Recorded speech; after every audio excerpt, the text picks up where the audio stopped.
یہ صدی کمیونزم کے زوال کی صدی ہے۔ آج اس نظام پر شدید تنقید ہوتی ہے۔ کمیونزم پچھلی صدی کا پسندیدہ نظام تھا، جیسے آج کے دور میں جمہوریت کے گیت گائے جاتے ہیں۔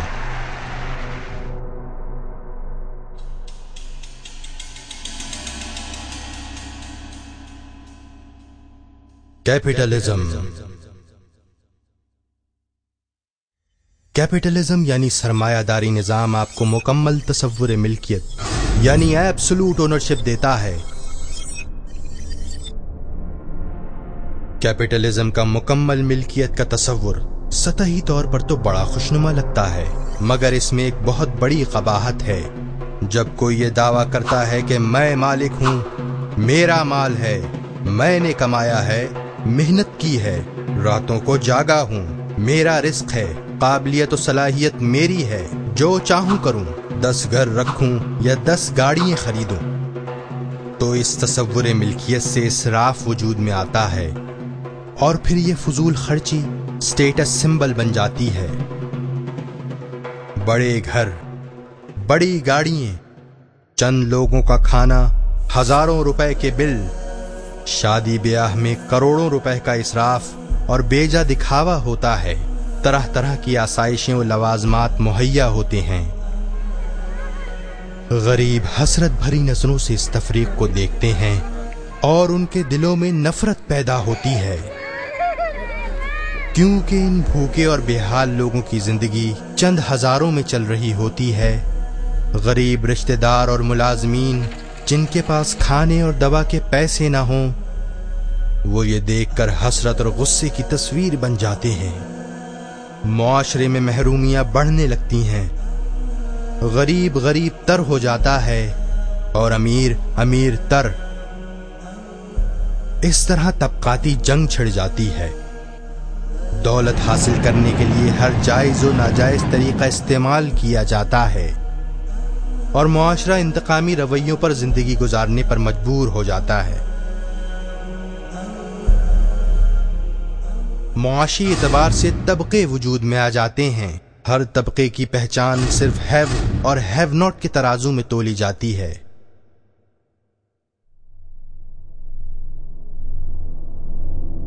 سرمایہ داری زر اندوزی کا نام ہے، اور دولت چند لوگوں کے ہاتھوں میں رہتی ہے۔ اس معاشی تقسیم کو سرمایہ داری نظام سہارا دیتا ہے، اور سرمایہ داری نظام کو 2 چیزیں سہارا دیتی ہیں: سودی بینکاری اور اسٹاک ایکسچینج۔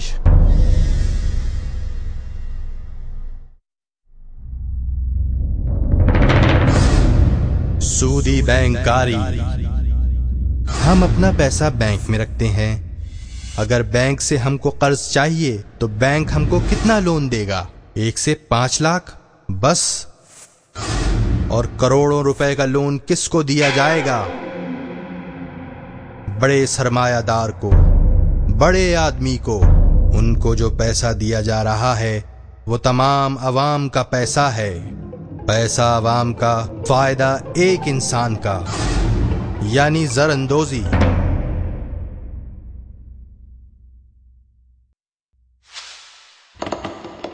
اسٹاک ایکسچینج،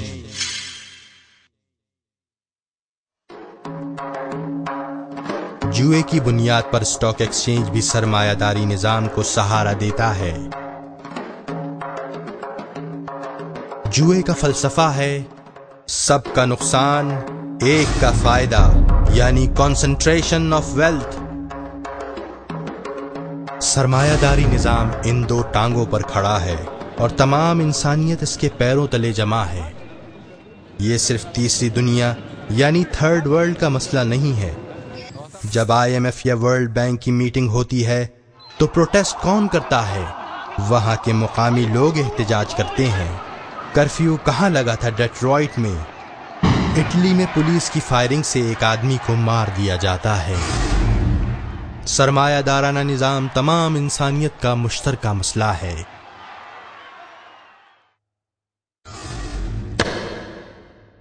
سیاسی نظام،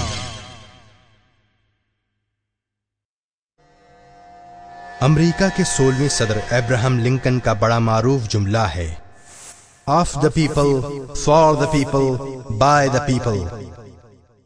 یہ ہے آج کا نظام سیاست، یعنی اگر 51% لوگ کسی بات پر متفق ہو جائیں تو وہ قانون بن جائے گا اور اس کی اطاعت ہوگی، یعنی لوگوں کی اطاعت کی جائے گی۔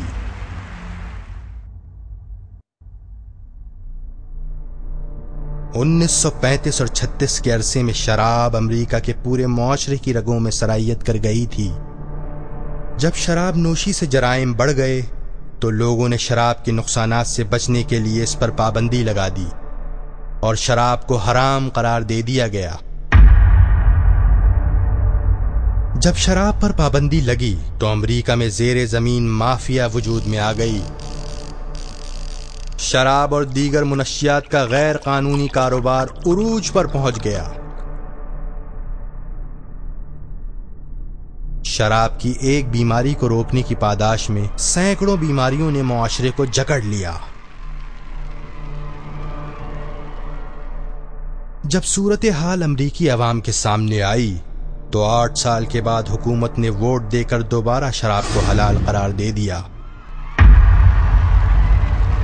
یعنی لوگ جب چاہیں جسے چاہیں اپنے لیے حلال کر لیں اور جب چاہیں جسے چاہیں اپنے لیے حرام کر دیں۔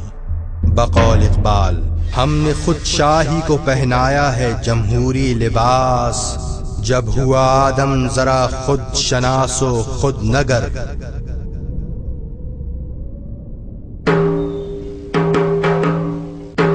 فرعون کا دعویٰ کیا تھا؟ میں ہوں مصر کا حاکم، یہ جو نہریں بہتی ہیں تمہارے پاؤں کے نیچے کیا تم نہیں دیکھتے؟ میں نے چلایا ہے یہ نظام، میں ہوں مالک اس کا۔ کل تک یہ فرعون کا دعویٰ تھا، آج یہی دعویٰ تمام انسانیت مل کر کر رہی ہے۔ ہم ہیں حاکم، ہم ہیں مالک۔ یہ آج کی دنیا کا سب سے بڑا شرک ہے۔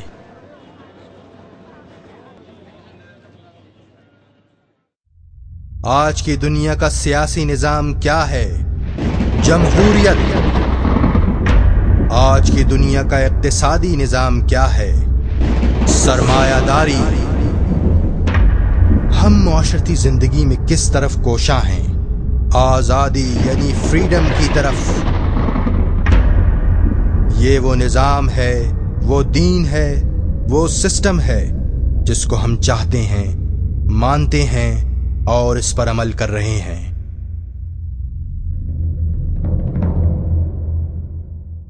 آئیے اس لا الہ یعنی نفی کے بعد الا اللہ یعنی دین اللہ کی تعلیمات کو سمجھیں۔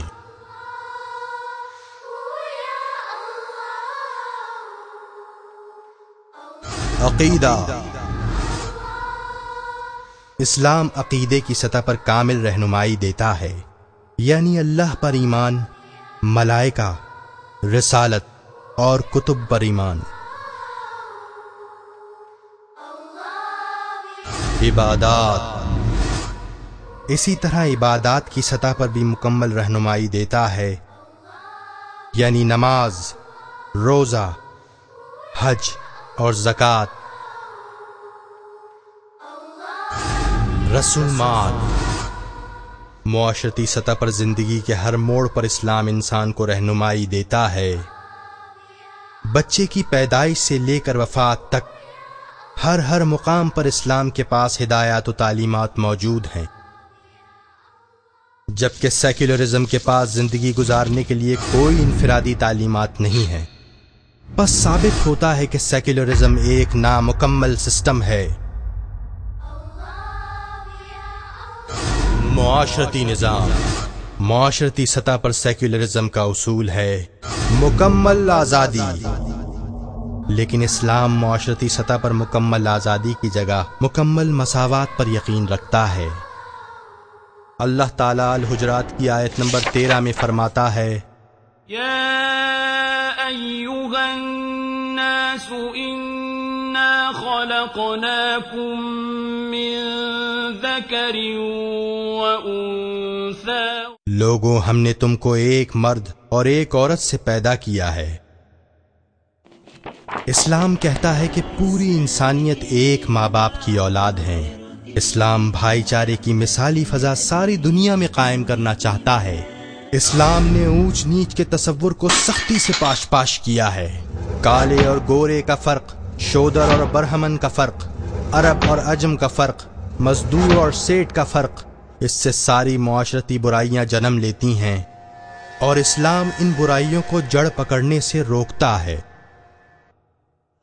اسلام کہتا ہے کہ کسی کو کسی پر کوئی فضیلت نہیں ہے سوائے تقوی کے۔ یہ ہے مساوات، ٹوٹل ایکویلٹی۔ بندہ و صاحب و محتاج و غنی ایک ہوئے، تیری سرکار میں پہنچے تو سبھی ایک ہوئے۔ یہ ہے اسلامی تصور معاشرت۔ سیکولرزم کی آزادی کے نتیجے میں معاشرے کی بنیادی اکائی یعنی خاندان ہی ٹوٹ گیا تھا، جبکہ اسلام کے نظام میں پورا معاشرہ ایک خاندان بن جاتا ہے۔ جہاں تک آزادی کا تعلق ہے تو اسلام آزادی کا قائل ہے، مگر محدود اور شریعت کے دائرے کے اندر رہتے ہوئے۔ حضور اکرم صلی اللہ علیہ وآلہ وسلم کا ارشاد ہے، مومن کی مثال ایسی ہے جیسے ایک گھوڑا کھونٹے سے رسی کے ساتھ بندھا ہوا ہے، تو جتنی اس کی رسی دراز ہے وہ آزاد ہے، جہاں سے بھی گھاس چر لے۔ ہم شریعت کے دائرے میں آزاد ہیں، لیکن اس دائرے سے باہر نہیں جا سکتے۔ محدود آزادی اور مکمل برابری یعنی limited freedom and absolute equality, یہ ہے اسلامی معاشرہ جس میں ہر فرد دوسرے فرد کے برابر ہے، ہر اچھے کام کی آزادی ہے، اور جہاں فرد یا معاشرے کا نقصان ہے وہاں پابندی بھی ہے۔ معاشی نظام۔ کمیونزم کے یہاں محدود حق ملکیت لمیٹڈ اینڈ ریسٹرکٹڈ اونرشپ ہے، اور کیپٹلزم میں مکمل حق ملکیت یعنی ایبسولوٹ اونرشپ ہے، جبکہ اسلام ملکیت کی نفی کرتا ہے۔ نو اونرشپ از ایبسولوٹ۔ اللہ تعالیٰ قرآن حکیم میں فرماتا ہے، البقرہ آیت نمبر 284، للہ ما فی السماوات وما فی الارض، جو کچھ آسمانوں میں اور جو کچھ زمین میں ہے سب اللہ ہی کا ہے۔ اسلام ملکیت کی جگہ امانت کا تصور پیش کرتا ہے۔ اس دنیا میں آنے کے بعد ہمیں سب کچھ محدود مدت کے لیے امانتاً دیا گیا ہے۔ اولاد، مال و دولت، جائیداد، عزت، شہرت، مقام، یہ سب اللہ تعالیٰ کی امانتیں ہیں۔ کوئی بھی چیز گم ہو جائے یا کوئی انتقال کر جائے تو کہتے ہیں، البقرہ آیت نمبر 156 میں اللہ تعالیٰ فرماتا ہے، قالوا انا للہ وانا الیہ راجعون، ہم اللہ ہی کا مال ہیں اور اسی کی طرف لوٹ کر جانے والے ہیں۔ اسلام کے یہاں تصور امانت ہے۔ جو رزق انسان کماتا ہے وہ اللہ کے فضل سے کماتا ہے، اپنی محنت اور کسب کی بنیاد پر نہیں۔ اللہ تعالیٰ قرآن حکیم میں حکم فرماتا ہے، الجمعہ آیت نمبر 10، فَإِذَا قُضِيَتِ الصَّلَاةُ فَانتَشِرُوا فِي الْأَرْضِ وَابْتَغُوا مِن فَضْلِ اللَّهِ، پھر جب نماز ہو چکے تو اپنی اپنی راہ لو اور اللہ کا فضل تلاش کرو۔ پس انسان ایک امانت دار ہے۔ اس تصور کو ہم وقف یا ٹرسٹ کے طور پر اچھی طرح سمجھ سکتے ہیں۔ ٹرسٹی اپنی ضرورت کے لیے تو پیسے خرچ کر سکتا ہے، مگر ٹرسٹ کے مطابق ہی خرچ کر سکتا ہے۔